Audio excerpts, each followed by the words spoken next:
Iku an Yahya bin Mu'ad dari Syekh Yahya bin Mu'ad Ar-Razi ang bangsa Razi.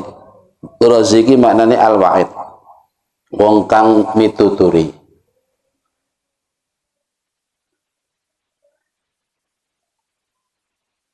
Ngendikane ngene, tuba liman tarakat dunya qabla an tatrukahu wa bana qabrahu qabla ayyudkhilahu wa arda rabbahu qabla ayyalqahu.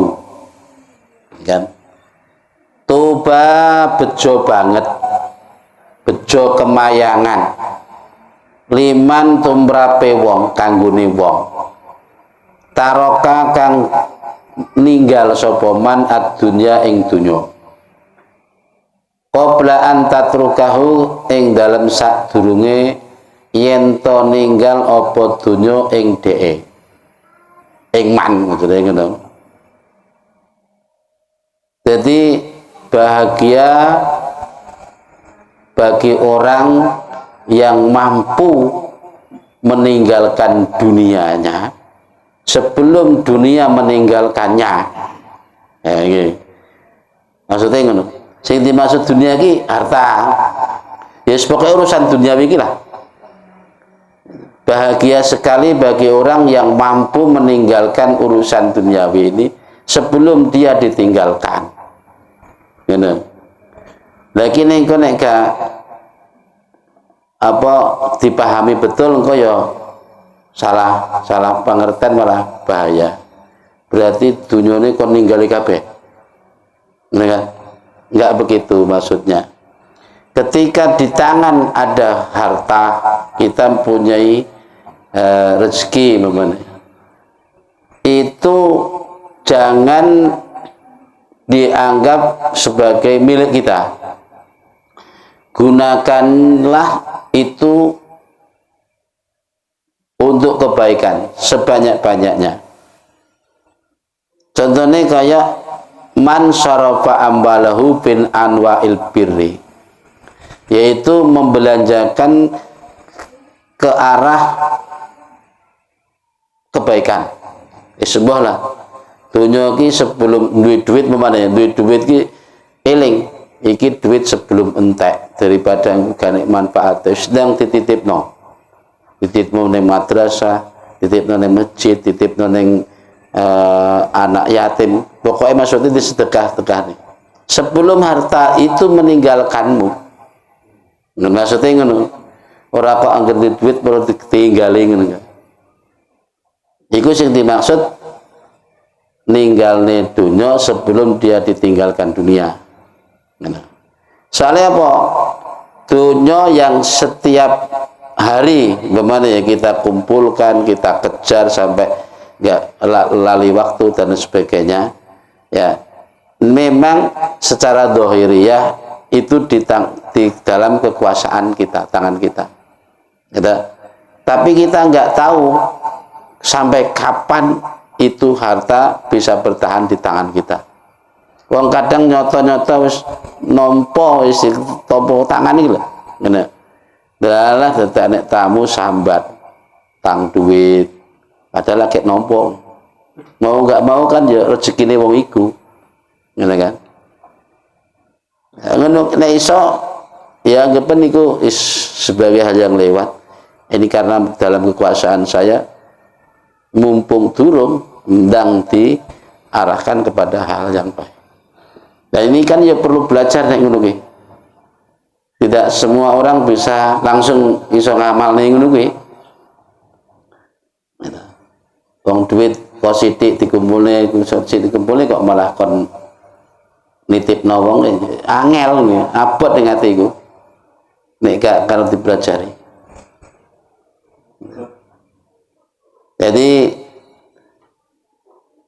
diarahkan kepada hal-hal kebaikan sebelum hilangnya harta tersebut atau habisnya harta tersebut. Nomor 2, bahagia sekali bagi orang wabana qabrahu qabla ayat gelau, yang membangun kuburnya sebelum ia masuk ke dalamnya. Ya. Dan terus bangun kubur ki piye carane? Apa gawe liang lahat terus apa di keramik sing rapi ngono. Ya ono karane sing ngono kuwi. Begitu gawe liang lahat guayane sekali ini ra mati-mati. Malah ning donya cek kakean maksiat. Kayak wis siap tenan. Bahkan ada orang yang jauh sebelumnya sudah mempersiapkan kain kafannya dan yes apa. Dan itu bukan hal yang hebat, biasa saja. Masya Allah pas wis nyiapno kain kafan, wis nggawe liang lahat, tapi nek tingkah lakune dunya enggak karuan ya padha wae.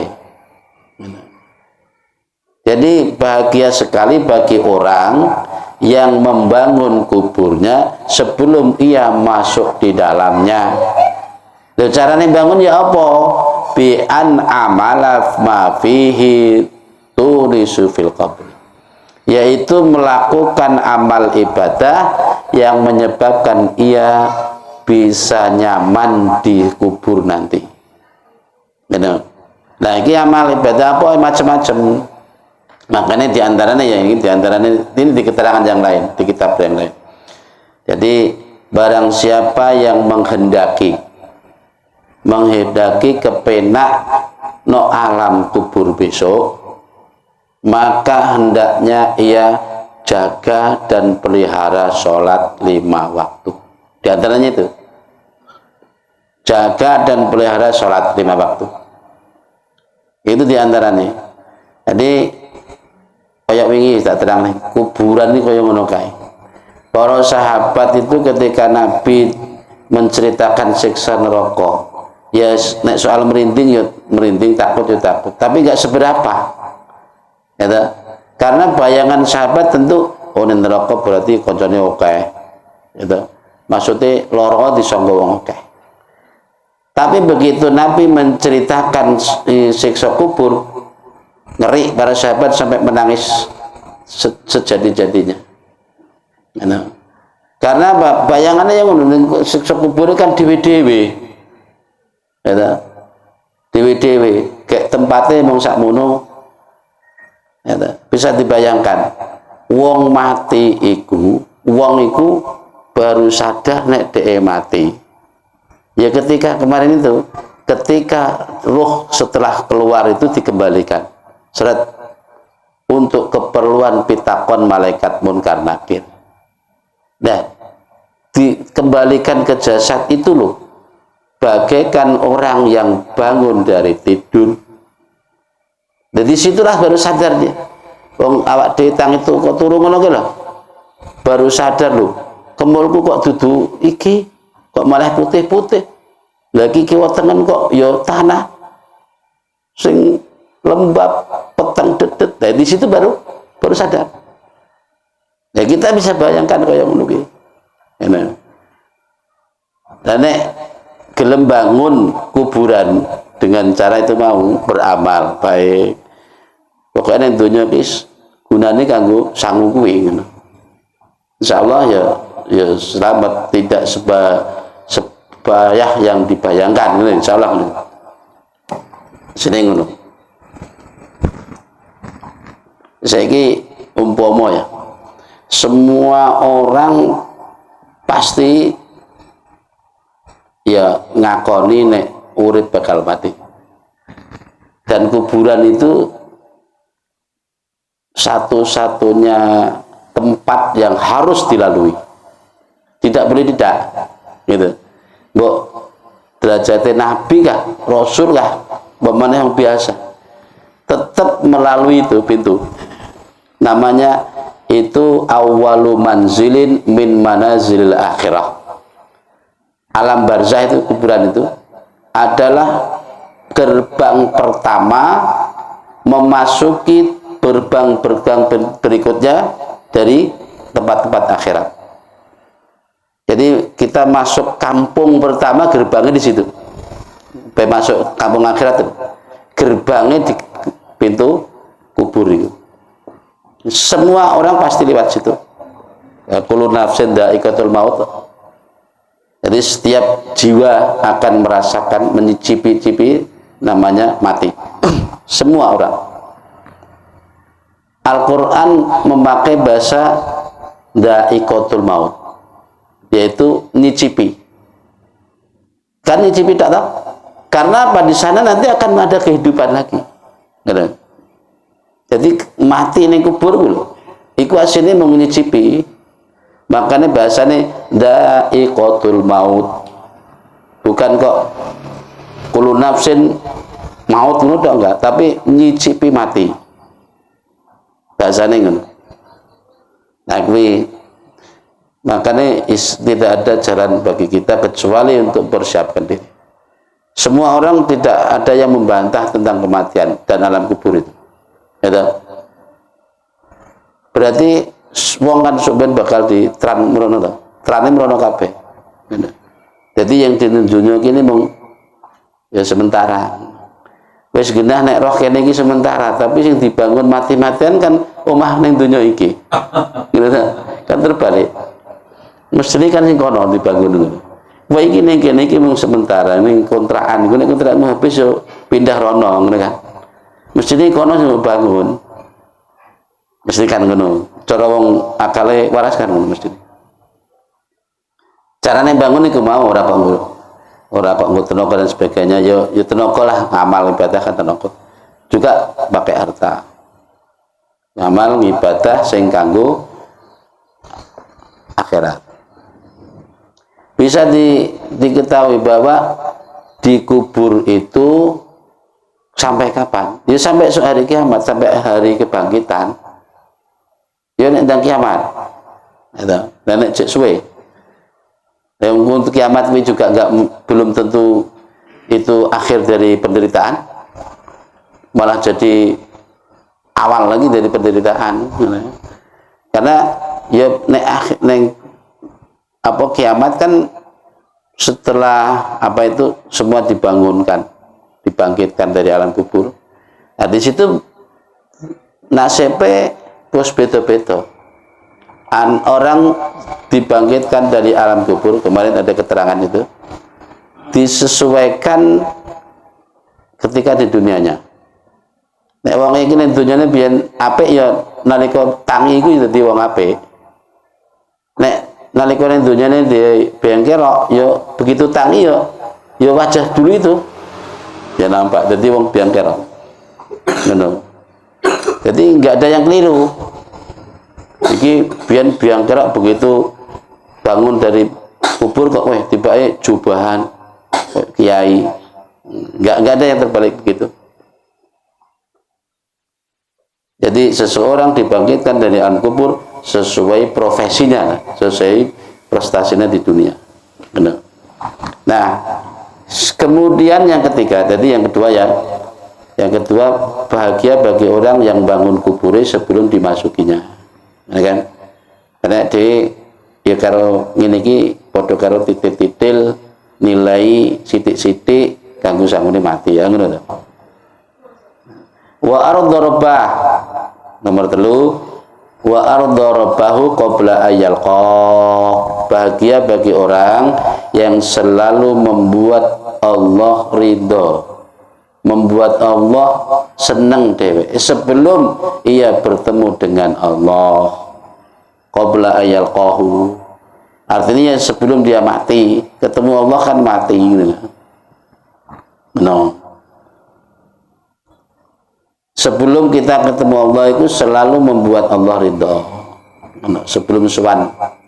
Caranya piye buat Gusti Allah ridho? Ya lakoni segala perintahnya, jauhi segala larangannya. Iki kuncinya wis kuwi. Nah. Selesai ora nganggo tawar-tawar. Nek perintah ya lakoni, enggak usah ditakon-takon. Pokoknya aku tak nglakoni ngene oleh ku apa? Iku lak cek tawar-menawar. Gitu. Nek memang iku rupa perintah, ya lakoni ngono wis. Nek iku rupa larangan, tinggal. Itu wis. Enggak usah kok nek aku nglakoni ini oleh apa ya? Iku jenenge cek tawar-tawaran karo Gusti Allah. Padahal nek Gusti Allah gelem tawar-tawaran ning awak dhewe ora ana kelas e. Ya ta? lagi nikmate Gusti Allah sing wis diparingke kita gitu, sudah nggak terhitung dibanding dengan amal ibadah kita. Jadi carane gawe Gusti Allah ridho ya lakoni perintahnya, jauhi larangannya. Masalahnya problemnya sekarang ini wong iku kadang akeh sing ora ngerti endi perintah, endi larangan. Iki lho masalah iki. Kadang sesuatu yang dijalani bertahun-tahun bahkan sebagai hobinya. Ya tiba iku larangan agama. Lho ngono apa ninggal ya wabet ya. Wis kadung hobi ya. Masalahnya orang ngerti di perintah di larangan. Yang apa mana di zaman akhir ini kan enek dalil yang mesti ini sangat dahsyat. Gitu. Maksudnya gini, jika sudah sesuatu itu atau keadaannya sudah sedemikian rupa, maksudnya digambarkan sedemikian rupa, maksudnya gini, sudah tidak bisa lagi dibedakan mana yang benar, mana yang salah, mana yang hak, mana yang batil. Ya, perintah ya nggak ketoro, larangan juga nggak ketoro. Hal-hal sing kirane larangan susah menjadi kebiasaan. Saiki contoh, jenenge hukum iku kait biyen nek sekali haram ya haram ta ya. Ngene. Saiki iku Surapati ketok harame. Salaman karo lanang wedok. Nek kan biyen kan ya ngono nek lain ghairul muhrim kan tetep gak oleh. Nek saiki kan koyoke rodok remeng-remeng ta hukume kae. Mulai bocah biyen lho jenenge ape dirabekne bakal bojone kadang urung tok. Ya. Mergo saking menghindari pacaran iku mau. Kalau toh perkenalan itu secara syar'i ngelamar aja ngelamar oleh uruh nontoni jenenge. Nonton iki nonton riyaine tok ayo ta. Ya wis kuwi tok. Setelah itu wis. Ya saiki urung dadi apa-apa niku lebih daripada itu. Kan di mata umum kan enggak begitu dipersoalkan kan? Benar. Jadi hukumnya mulai dikaburkan. Kalau kondisi sudah sedemikian, ya, waspadalah. Benar. Ikutlah ulama. Iku peseni nasihate Syekh Imam Syafi'i ya. Nasihatnya. Ikuti ulama atau anggapan ulama ya ini kalau di Indonesia ini yang justru banyak dibenci orang. Ya, ulama sing gak pati disenengi wong. Tapi iki ulama bener ya. Soalnya ono wong sing gak disenengi wong bukan karena ulama ya. Ya memang wongnya rewel ngono memang. Maksudnya ulama sing ngukuh dengan keilmuannya sehingga orang gak pati seneng, gak pati tinggu. Rono-rono gak pati diundang. Mergo wong kukuh, prinsip ilmunya kuat. Justru itu yang perlu kita ikuti. Ngene. Itu kan sekarang belum ada orang begitu. Rata-rata ya orang banyak penggemarnya karena ya iku mau mencari hukum kan untuk sing gampang, sedok mudah, rondo apa luwes bisa dinyang, gitu kan. Nek zaman akhir dikasih peringatan itu sama Imam Syafi'i. Gitu. Ketika kondisi sudah sedemikian rupa, ikutilah ulama yang banyak dijauhi orang, dibenci orang. Maksudnya orang begitu dibenci-benci betulan enggak, maksudnya banyak dijauhi, enggak pati tinggu. Tapi itu nanti wong saiki iku akhirul zaman kasirun khutbahum qalilun ulama'uhum. Ini yang perlu kita waspadai. Akhir zaman ki akeh wong sing ahli ceramah, ahli pidato, tapi sithik sing alim. Sing akeh ya wong ahli ceramah ngono ki mau. Umpamane saiki banyak ustadz-ustadz yang produk sponsor, produk TV, media ini kan banyak sekarang. Gitu. Kapasitas keilmuannya nggak jelas, yang penting pakaiannya rapi, begitu ceramah cocok, gitu. Jadi sudah, jadi kondang banyak diikutin. Bahkan yang orang dianggap ulama, ya celuk ustadz, padahal ceramah menghujat-hujat. Gitu. Ngono ya nek pengikutnya. Zaman akhir kaya ngono ki. Hati-hati pokoknya. Ya makanya gue mau piye iso kita selalu membuat Allah ridho. Bukan berarti kita ini punya kemampuan membuat Allah ridho, enggak. Maksudnya ya, memohon pada Allah supaya kita selalu diarahkan ke jalur yang membuat Allah ridho. Benar.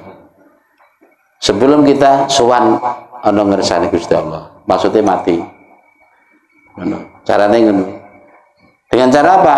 Ya gue mau lakoni perintah, jauhi larangan. Nah, problemnya ngono tak balik di mana? Masalah iki wong akeh sing ora ngerti endi perintah, endi larangan. Iki lho masalahnya. Nah, berarti kewajiban kita apa? Ya pengaji supaya roh endi sing larangan, endi sing perintah. Supaya ngaji. Wajibnya kan kuwi berarti. Kadang kita ini sok memunculkan atau memproduksi hukum sendiri, kan?